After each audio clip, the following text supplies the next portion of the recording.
Aksi nyata modul 1.4 budaya positif yang dibawakan oleh Lija Septri Derose Sipayung, calon guru penggerak angkatan 8 dari SD 098170 Butu Bayu, Kabupaten Simalungun. Selamat datang Ibu. Selamat datang Ibu. Selamat datang Ibu. Selamat datang Ibu. Selamat datang Ibu dan Bapak.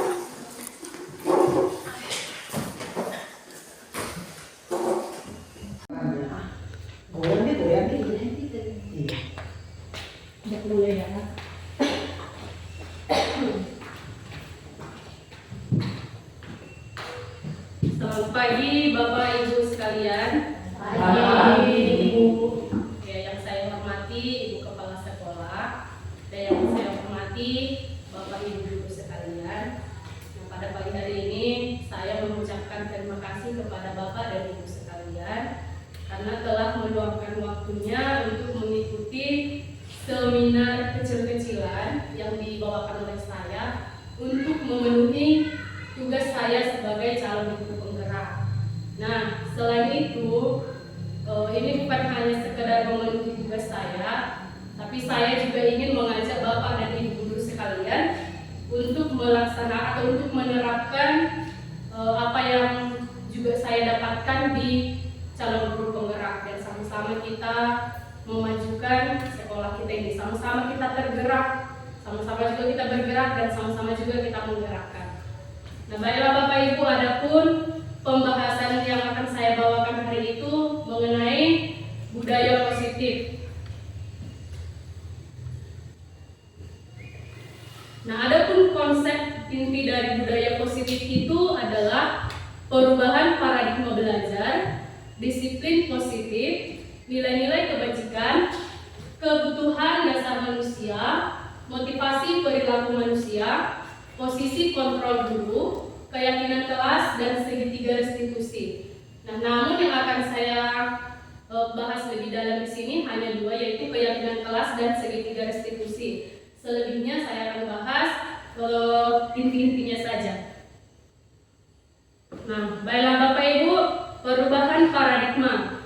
Nah, ada di sini sebuah ilustrasi atau sebuah kegiatan di mana Bapak Ibu semua memiliki kertas. Nah, boleh kita praktekkan langsung. Kita buat kertas, lalu kita tuliskan di dalam kertas itu benda yang paling berharga sama kita atau rahasia kita. Nah, lalu kita coba, kita kepalkan tangan kita simpan di dalam tangan kita. Teman kita akan berusaha membuka kepalan kita. Nah, kalau menurut Bapak Ibu, nah itu tadi kan rahasia atau tadi hal yang berharga, apa yang akan dilakukan Bapak Ibu? Mempertahankan, ya, ada yang mempertahankan, tetap ya berusaha supaya teman kita tadi tidak membuka kepalan tangan kita, karena yang kita kepalin tadi, yang ada di tangan kita ini tadi adalah hal yang paling berharga bagi kita.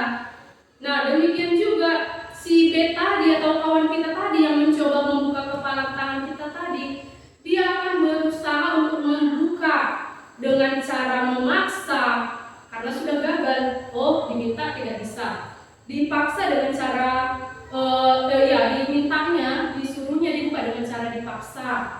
Selain dengan cara dipaksa, ada juga bahkan disuap. Nah, gimana supaya kepalan tangan kita tadi kita buka? Disuap. Lalu ada pula menghardik, bahkan diancam. Nah, bisa juga dengan cara membujuk. Nah, tapi apa yang terjadi? Nah, jikalau itu memang berharga bagi kita, pasti kita tetap bertahankan. Tidak. Nah, begitulah mengenai teori kontrol yang akan kita bahas. Nah, di sini kita akan membahas perubahan paradigma kita selama ini. Nah, ada yang mengatakan guru itu yang mengontrol murid.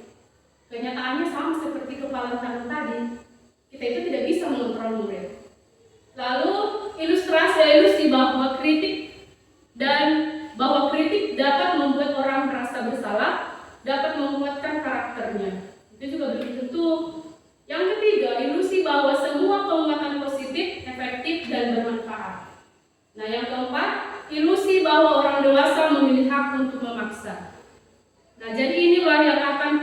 ubah paradigma kita selama ini dari stimulus respon, kita akan ubah ke pendekatan teori kontrol. Nah, di stimulus respon kita mencoba mengubah orang agar berpandangan dengan kita. Nah, kita mana bisa kita samakan pandangan kita dengan pandangan orang lain. Nah, makanya di teori kontrol, di pendekatan teori kontrol itu mengatakan kita itu berusaha memahami orang lain tentang dunia, bukan menyamakan persepsi kita dengan persepsi orang lain. Nah, stimulus respon yang kedua, perilaku buruk dilihat sebagai suatu kesalahan.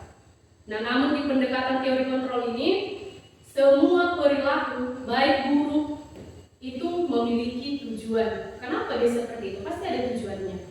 Nah, itulah kalau di teori kontrol. Yang ketiga, orang lain bisa mengontrol saya. Kenyataannya di teori kontrol, hanya Anda yang bisa mengontrol diri Anda sendiri. Hanya kita yang bisa mengontrol diri kita sendiri. Itulah menurut teori kontrol. Nah, di stimulus respon berikutnya, saya bisa mengontrol orang lain.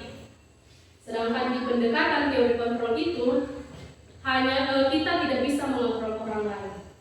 Kalau memang hatinya belum terbuka, nah gimana kita mau mengontrol dia? Nah, berikutnya, pemaksaan ada pada saat rujukan gagal. Itu di stimulus respon. Nah, sedangkan di teori kontrol, kita harus mengadakan kolaborasi dan konsensus, menciptakan pilihan-pilihan baru. Nah, itulah yang akan kita ubah. Dari stimulus respon kita akan ubah paradigma kita menjadi teori kontrol. Nah, bisa kita lihat di sini mengenai disiplin positif. Disiplin ini berasal dari bahasa Latin, yaitu disiplina, yang artinya belajar. Disiplin mengacu pada diri yang memiliki tanggung jawab terhadap apa yang dilakukannya berdasarkan nilai-nilai yang diyakini. Nah, sedangkan disiplin positif itu merupakan salah satu cara penerapan disiplin yang bertujuan untuk menumbuhkan kesadaran serta memberdayakan peserta didik tanpa imbalan, penghargaan atau reward, ancaman atau hukuman. Namun, yang sering kita lakukan kan memang sering membuat reward, kita sering memberi imbalan. Nah, gitulah supaya anak-anak kita termotivasi. Ternyata kita itu salah. Saya sendiri sering melakukan itu, sering memberi reward atau pujian.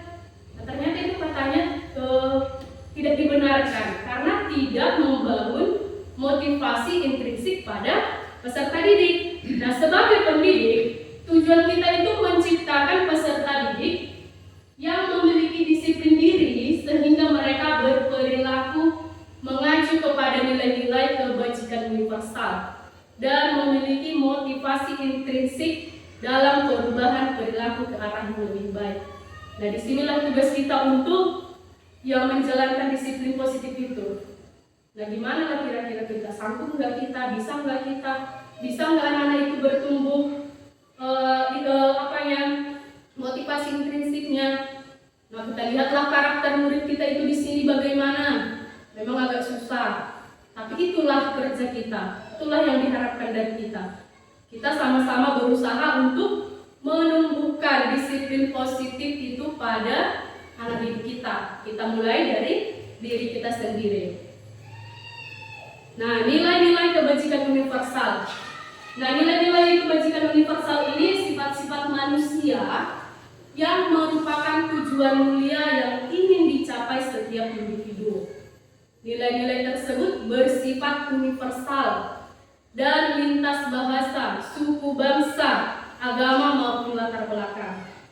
Nah, nilai-nilai kebajikan yang ingin dicapai oleh setiap anak, nah terlebih murid-murid kita ini, yaitu dikenal dengan profil pelajar Pancasila. Nah, tentunya kita sudah sering mendengar ini ya, profil pelajar Pancasila, bahkan sudah sering kita nyanyikan. Nah, yaitu beriman, bertakwa kepada Tuhan Yang Maha Esa dan berakhlak mulia. Yang kedua, mandiri. Yang ketiga, bernalar kritis. Yang keempat, berkebinekaan global. Yang kelima, bergotong royong. Dan yang keenam, kreatif. Nah, inilah nilai-nilai kebajikan secara universal. Namun nilai-nilai kebajikan yang kita inginkan dari murid kita itu saling membantu, toleransi, nah semua itu sudah di dalam. Saling menghargai. Nah, ini hanya secara universalnya saja. Nah, berikutnya kita akan membahas kebutuhan dasar manusia. Boleh kita lihat di slide. Kebutuhan dasar manusia itu adalah segala sesuatu yang kita lakukan untuk mendapatkan apa yang kita inginkan. Seluruh tindakan yang kita lakukan memiliki tujuan tertentu. Dan semua usaha terbaik yang kita lakukan adalah dalam rangka agar kebutuhan dasar kita terpenuhi dengan baik. Nah, ini ada 5 kebutuhan dasar manusia. Yang pertama itu bertahan hidup. Nah, contohnya seperti makanan, pakaian, tempat tinggal, keamanan, dan kesehatan. Gimana lah supaya kita bertahan hidup. Nah, yang kedua, kasih sayang. Nah, rasa diterima, dipedulikan, berbagi kerjasama, menjadi bagian dalam kelompok. Yang ketiga itu penguasaan. Ada penguasaan harga diri, keinginan untuk dianggap, memimpin, berprestasi, diakui, dan didengar. Sedangkan ada kebebasan, nah mandiri, memiliki pilihan, mencoba hal baru, mampu mengendalikan arah dirinya. Yang kelima itu kesenangan, bermain, humor, antusiasme, dan tertawa. Nah, bisa kita lihat dari tingkah laku murid kita di kelas. Nah, jadi sebelum kita tanyain kenapa dia begitu, nah kita lihat dulu, kita perhatikan dulu sebenarnya dia itu kebutuhan apa yang belum terpenuhi sama dia. Nah, contohnya dia di kelas itu sering main-main atau sering mengganggu temannya. Nah, ketika kita tanya, kenapa kau sering mengganggu temanmu? Saya merasa senang, Bu. Nah, berarti dia kalau merasa senang, berarti yang kurang di situ 5 kebutuhan dasar yang belum terpenuhi itu adalah kesenangan. Dia belum mendapatkan kesenangan di dalam kelas itu. Nah, kalau seandainya kita tanya, saya ingin diperhatikan, Bu. Saya ingin diberikan lagi, saya ingin masuk ke kelompok sana, Bu. Saya ingin bersama mereka, Bu. Nah, berarti kita tahu apa kebutuhan dasarnya yang belum terpenuhi. Berarti kasih sayang dan rasa diterima itu belum terpenuhi sama si anak. Nah, begitulah kita untuk menanggapi sebuah kasus yang ada di kelas kita. Kita lihat dulu kebutuhan dasar yang dimiliki anak kita, apa yang belum terpenuhi. Baiklah Bapak Ibu, sebelum kita lanjutkan, jangan ngantuk. Kita ice breaking dulu sebentar, biar semangat. Oke, kami ajak Bapak dan Ibu untuk berdiri. Terus berjoget dulu sebentar.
Nah, berikutnya itu adalah teori motivasi hukuman, konsekuensi, dan restitusi. Nah, ini ada beberapa motivasi perilaku manusia. Yang pertama itu menghindari ketidaknyamanan atau hukuman, dan untuk mendapatkan imbalan atau penghargaan dari orang lain. Yang kedua ini adalah motivasi ekstrinsik atau motivasi dari luar. Karena adanya hukuman atau karena adanya dikasih penghargaan, maka mau dia melaksanakan apa yang kita suruh. Ini sudah sangat sering kita hadapi sama anak-anak kita. Sedangkan yang ketiga itu untuk menjadi orang yang mereka inginkan dan menghargai diri sendiri dengan nilai-nilai yang mereka percaya. Nah, ini adalah motivasi intrinsik, motivasi dari dalam dirinya. Nah, kalau kita jumpai di anak-anak SD kayaknya jarang masih ada motivasi intrinsiknya. Paling hal-hal kecil. Nah, namun kalau untuk nanti supaya aku sukses, supaya aku begini, sepertinya itu di SD belum ada. Karena kita lihat juga dari segi pertumbuhan anak. Lalu yang berikutnya, kita bahas dulu mengenai hukuman. Nah, hukuman itu bentuknya tidak terencana atau tiba-tiba. Lalu murid itu tidak tahu apa-apa. Nah, dia tidak tahu apa-apa yang terjadi, tiba-tiba udah dia mendapatkan hukuman. Dia sudah dihukum disuruh keliling lapangan, tidak ada kesepakatan. Lalu bersifat satu arah. Nah, itu yang bersifat satu arah kita yang membuat. Lalu berupa hukuman fisik maupun psikis. Nah, itu adalah bagian-bagian dari hukuman. Sedangkan konsekuensi sudah terencana. Nah, sudah disepakati sesuai dengan peraturan. Lalu murid tetap dibuat tidak nyaman. Sikap guru selalu memonitor guru. Nah, kita di sini konsekuensi ini seringnya kita buat seperti itu. Nah, apa konsekuensinya jika kalian tidak mengerjakan PR? Nah, kita kasih mereka konsekuensi. Nanti apa tuh menghormat bendera? Oke. Berarti kan itu ada kesepakatan. Nah, murid itu tetap tidak nyaman. Kenapa tidak nyaman? Karena mereka menghormat bendera. Nah, di sini sikap guru selalunya dimonitornya muridnya. Nah, itulah kalau dia konsekuensi. Sedangkan yang ketiga, restitusi. Nah, bagian-bagian dari restitusi itu adalah proses menciptakan kondisi bagi murid untuk memperbaiki kesalahan. Lalu, proses kolaboratif yang mengajarkan murid untuk mencari solusi sendiri. Nah, disinilah yang dapat katanya menumbuhkan motivasi intrinsik pada peserta didik, yaitu di bagian restitusi ini. Nah, disinilah nanti tugas kita mencoba dulu kita coba dulu untuk tidak membuat hukuman, tidak membuat konsekuensi, tapi kita buat restitusi. Sejauh mana si anak itu bisa? Nah, nggak ada salahnya kita coba. Lalu mengenai posisi kontrol guru. Nah, ada 5 posisi kontrol guru. Yang pertama sebagai penghukum, yang kedua sebagai teman, yang ketiga pembuat merasa bersalah, yang keempat pemantau, yang kelima sebagai manajer. Nah, dari kelima posisi kontrol guru tadi, sebenarnya yang mana yang kita lakukan di sini? Kalau kita, yang saya perhatikan, semuanya sudah kita lakukan itu. Semua pasti kita pernah melakukannya. Sebagai penghukum pernah, sebagai pembuat rasa bersalah pernah, sebagai pemantau pernah, sebagai manajer juga pernah, sebagai teman juga pernah. Nah, contohnya seperti ini. Ada kasus, kita ibaratkan kasus ini di sekolah kita. Siswanya selalu datang terlambat ke sekolah. Kalau posisi kita sebagai penghukum, pasti kita itu menghardik atau mengancam atau menunjuk-nunjuk. Nah, pas kita bilang, kamu selalu datang terlambat. Nah, dari kita juga agak naik. Kamu selalu datang terlambat. Sekarang kamu hormat bendera selama 1 jam. Nah, itu adalah posisi sebagai penghukum. Nah, sedangkan di posisi pembuat rasa bersalah, ibu sangat kecewa loh sama kamu.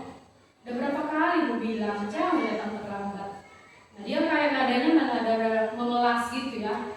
Udah berapa kali ibu bilang. Itu adalah pembuat rasa bersalah. Lalu posisi yang ketiga itu adalah sebagai teman. Ayolah, nah, jangan terlambat lagi. Tolong ya demi ibu, tolong ya demi bapak. Nah, itu adalah contoh sebagai teman. Nah, sedangkan sebagai pemantau, nah dia netral. Kamu tahu apa konsekuensi jika datang terlambat kan? Nah, si anak akan menjawab, Ya Bu. Ya sudah, kamu kutip sampah dan jangan terlambat lagi. Nah di pemantau ini, inilah tadi yang sudah ada konsekuensinya tadi.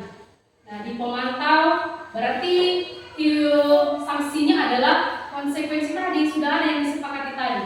Nah ini kalau posisi pemantau. Sedangkan di posisi terakhir, dia adalah sebagai manajer. Ini adalah posisi yang paling diharapkan, yang paling dianjurkan supaya kita dapat melaksanakan posisi manajer. Karena posisi manajer ini adalah posisi yang paling ideal, yang dapat menumbuhkan motivasi intrinsik pada anak. Nah, contohnya seperti ini. Apa kamu tahu kesalahanmu? Bahasa cara berbicaranya juga bukan menghardik, tapi dia tegas, netral, dan tidak marah-marah. Nah, apakah kamu tahu kesalahanmu? Kira-kira bagaimana rencana memperbaiki kesalahanmu? Pasti saya menjawab tahu, Bu. Nah, jadi gimana cara memperbaiki kesalahanmu? Besok saya tidak datang terlambat lagi, Bu. Oke, kita lihat besoknya. Datang apa tidak? Nah, di sini di manajer ini kita menumbuhkan motivasi intrinsik pada anak. Kesadaran dia dari dalam dirinya sendiri. Nah, ada nggak kesadarannya? Makanya kita tanya dia apa kesalahannya. Kita tanya juga solusi dari dia bagaimana, tanpa kita harus marah-marah. Nah, jadi saya juga mau mengajak Bapak Ibu biar sama-sama kita coba menerapkan yang posisi manajer ini. Ya karena saya juga kadang nggak bisa menahan emosi juga. Nah karena saya juga kadang emosian yang mana didik. Nah kadang saya nggak bisa juga menerapkan yang manajer. Cuman mulai dari sekarang ya saya cobalah untuk berada di posisi kontrol sebagai manajer. Nah harapan saya juga Bapak Ibu sekalian dapat juga menerapkannya, dapat juga menjadi manajer di sekolah kita ini. Oke, yang berikutnya adalah keyakinan kelas. Mengapa keyakinan kelas? Mengapa bukan peraturan kelas? Nah, keyakinan kelas itu bersifat positif. Nah, sedangkan peraturan kelas itu bersifat negatif. Nah, contohnya peraturan kelas dilarang membuang sampah sembarangan. Adalah contohnya peraturan. Dilarang ribut. Itu adalah contohnya peraturan. Bahasanya seperti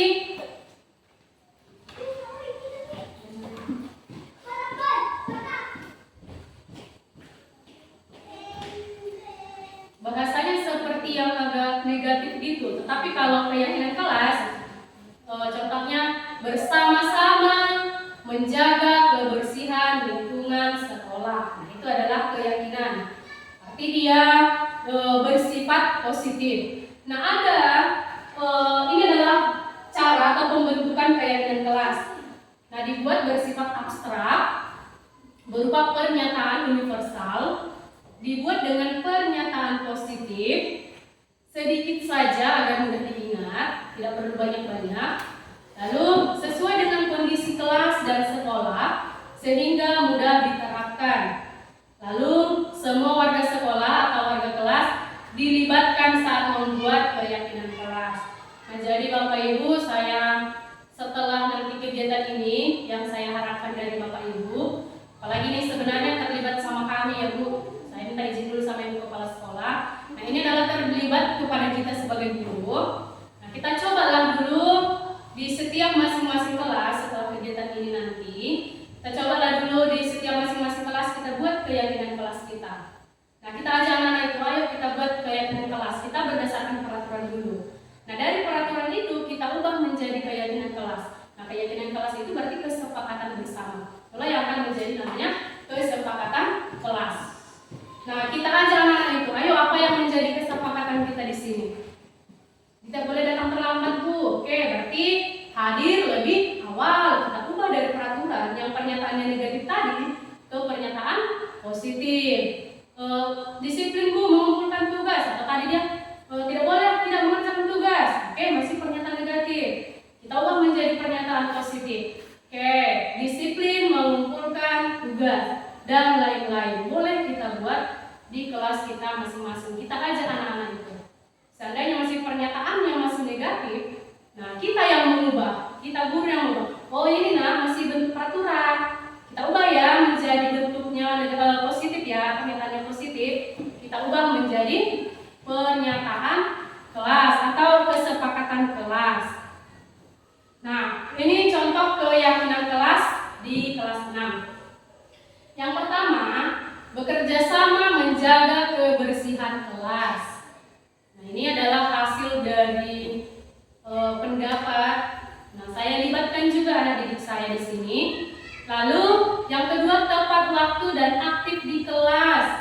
Yang ketiga, mengerjakan tugas tepat waktu. Yang keempat, saling menghargai, peduli, dan saling membantu. Yang kelima, berperilaku sopan santun. Nah, jadi kita tanamkan di hati, di diri anak didik kita. Ingat ya nak, keyakinan kelas kita apa? Nah, kalau berdasarkan keyakinan kelas pun mereka tidak bisa tidak bisa berubah atau tidak ada motivasi intrinsiknya, berarti bukan salah di kita lagi. Berarti memang si anak ini yang bangsanya tidak bisa kita, yaitu tadi tidak bisa kita kontrol. Kita tunggulah niat dari dalam dirinya. Nah, jadi itu harapan saya kepada Bapak Ibu supaya kita membuat keyakinan kelas di kesepakatan kelas di kelas masing-masing. Nanti boleh saya yang printkan, lalu kita tempelkan di kelas kita masing-masing. Lalu kita kasih tahu kepada diri kita, ingat ya nak, ini kesepakatan kelas kita. Nah, bekerja sama menjaga kebersihan kelas. Berarti kita harus sama-sama menjaga kebersihan kelas. Lagi di kelas 1, itu perlu kita jelaskan. Ini ya, begini. Karena kelas 1 ini nalarnya masih agak sedikit gitu, dia masih suka bermain. Sedangkan di kelas tinggi aja masih harus kita jelaskan satu-satu. Apalagi di kelas rendah. Oke, yang berikutnya adalah segitiga restitusi. Nah, segitiga restitusi itu apa? Nah, segitiga restitusi itu suatu proses dialog yang dijalankan guru atau orang tua agar dapat menghasilkan murid yang mandiri dan bertanggung jawab. Nah, itu adalah segitiga restitusi. Nah, di sini kita disarankan atau dianjurkan untuk melaksanakan segitiga restitusi bagi anak didik kita yang memiliki masalah. Nah, ini adalah 3 tahapan segitiga restitusi. Yang pertama, menstabilkan identitas. Yang kedua, validasi tindakan yang salah. Yang ketiga, menanyakan keyakinan. Nah, yang pertama itu kita stabilkan dulu identitasnya. Setelah kita stabilkan, kita validasi tindakan yang salah, dan yang terakhir menanyakan keyakinan. Boleh juga tidak harus ketiga-tiganya kita buat, istilahnya entah kedua dan ketiga, menanyakan validasi tindakan yang salah dan menanyakan keyakinan kelas. Nah, contohnya seperti ini. Menstabilkan identitas. Berdasarkan prinsip membuat kesalahan adalah bagian dari proses pembelajaran. Nah, kita sering buat seperti ini kalau ada anak yang bermasalah. Gak apa-apa, berbuat salah itu wajar. Nah, itu adalah bagian dari menstabilkan identitas. Lalu, tidak apa-apa, tidak ada manusia yang sempurna. Nah, saya rasa kita semua pernah kan melakukan hal ini kan. Nah, sebenarnya tanpa kita sadari, sudah kita laksanakannya segitiga restitusi ini. Cuman kita tidak tahu, oh itu namanya segitiga restitusi. Nah, ibu atau bapak juga pernah melakukan itu. Lalu, ibu tidak mau mencari tahu siapa yang salah, tapi ibu ingin mencari solusi dari permasalahan ini. Kamu berhak merasa begitu. Nah, kalimat-kalimat yang sudah kita lihat ini adalah merupakan dari bagian dari menstabilkan identitas. Nah, lalu yang kedua, validasi tindakan yang salah. Nah, berdasarkan prinsip setiap perilaku berupaya memenuhi suatu kebutuhan tertentu. Nah, bahasa kita di sini, kamu pasti punya alasan kan mengapa kamu melakukan itu. Nah, ketika ada murid kita berkasus pasti ada alasan kan kenapa kamu seperti itu kan. Nah, lalu padahal kamu bisa melakukan yang lebih buruk daripada ini ya. Ada lagi, kamu patut bangga karena telah melindungi sesuatu yang penting buatmu. Lalu bahasa yang terakhir, kamu melakukannya karena mempertahankan sesuatu yang penting bagimu. Nah, kalimat-kalimat ini adalah bagian dari validasi tindakan yang salah.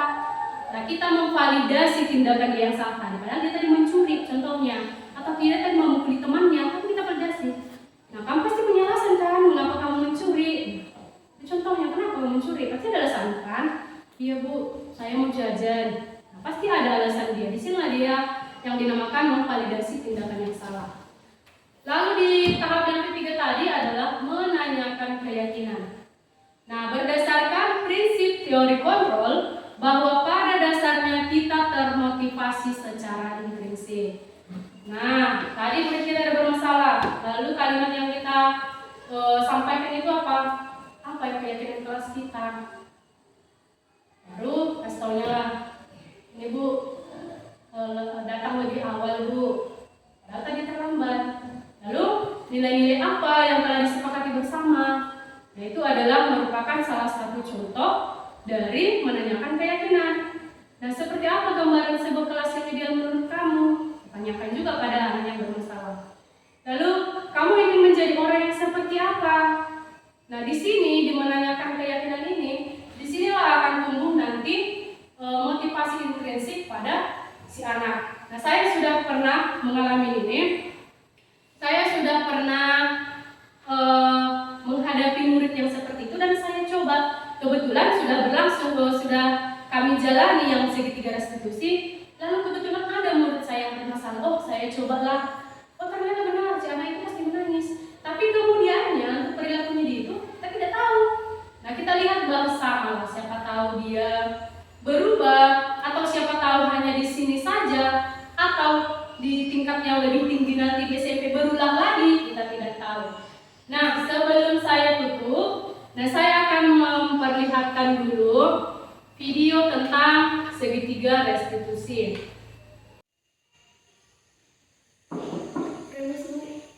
Yani, kamu datang terlambat lagi? Iya Bu, saya terlambat banget. Yani, Bapak Ibu guru pikir sudah sering melapor sama Ibu. Katanya kamu sering datang terlambat ya? Iya Bu, saya begadang Bu, jadi paginya saya terlambat banget. Tidak apa-apa, Ibu juga pernah melakukan hal yang sama seperti itu. Ibu yakin kamu pasti punya alasan kan? Ya Bu, sebenarnya saya begadang karena mengerjakan tugas. Nah, Yani, kamu tahu peraturan sekolah apa yang sudah kamu langgar? Saya sudah melanggar peraturan sekolah di bagian disiplin Bu. Selain itu saya juga sudah membuat teman yang lain tergabung dalam belajar Bu. Ya benar. Sekarang kamu mau memperbaiki kesalahanmu? Mau Bu. Bagaimana cara yang akan kamu lakukan untuk memperbaiki kesalahanmu, Yani? Saya akan mengerjakan PR setiap pulang sekolah Bu dan bangun pagi lebih awal Bu. Ya, benar. Usahakan mengerjakan tugas itu sepulang sekolah. Jadi kamu tidak perlu begadang lagi kan? Baik Bu. Nah, sekarang silakan duduk. Terima kasih Bu. Saya Mika Yanisari Purba kelas 6. Terima kasih Bu Guru, saya senang sekali telah mengajak saya berdiskusi untuk mencari solusi atas masalah yang saya hadapi. Saya tidak akan lagi terlambat datang ke sekolah.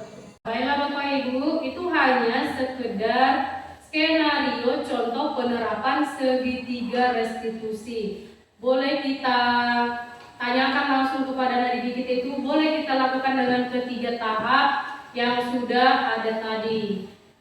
Nah, demikianlah hasil diseminasi saya pada pagi hari ini. Saya mengucapkan terima kasih banyak kepada Bapak Ibu guru karena sudah mau mengambil peran juga pada kegiatan kita pada pagi hari ini. Di akhir kata saya mengucapkan terima kasih. Selamat pagi, nama saya Adelina Afriwani Manalu. Saya guru kelas 4 mengajar di SD 098170 Putu Bayu. Saya rekan guru dari Ibu Liza Septiderose yang memberikan diseminasi mengenai budaya positif. Saya akan memaparkan sedikit pengalaman atau wawasan yang saya dapat yang diberikan ibu tersebut. Saya sangat berterima kasih kepada Ibu Liza karena wawasan saya sebagai guru sangat-sangat bertambah. Saya mengerti bagaimana seharusnya guru bertindak, bagaimana seharusnya guru membuat aura positif terhadap murid. Seperti selama ini saya selalu mengontrol murid saya. Ternyata saya harus lebih memahami bagaimana murid saya. Saya tidak bisa memaksakan mereka, tapi mereka harus membuka wawasan sendiri mengenai dunia luar agar mereka bisa berubah dari dalam diri mereka. Seperti juga contohnya cara bekerja sama guru dengan orang tua itu juga sangat penting agar guru pun murid pun mengerti dan guru mengerti, termasuk orang tua pun mengerti bagaimana seharusnya orang tua bertindak terhadap sekolah agar sekolah tersebut bisa lebih maju. Saya juga akan membuat kesepakatan kelas yang akan melibatkan murid-murid agar murid-murid pun akan lebih mengerti bagaimana sebaiknya mereka melakukan atau menerapkan kesepakatan yang sudah kami buat. Jadi semoga kami bisa sama-sama membuat sekolah ini menjadi lebih maju, bergerak bersama dan membuat lingkungan sekolah yang lebih bersemangat lagi. Demikianlah refleksi dari saya. Sekian dan terima kasih.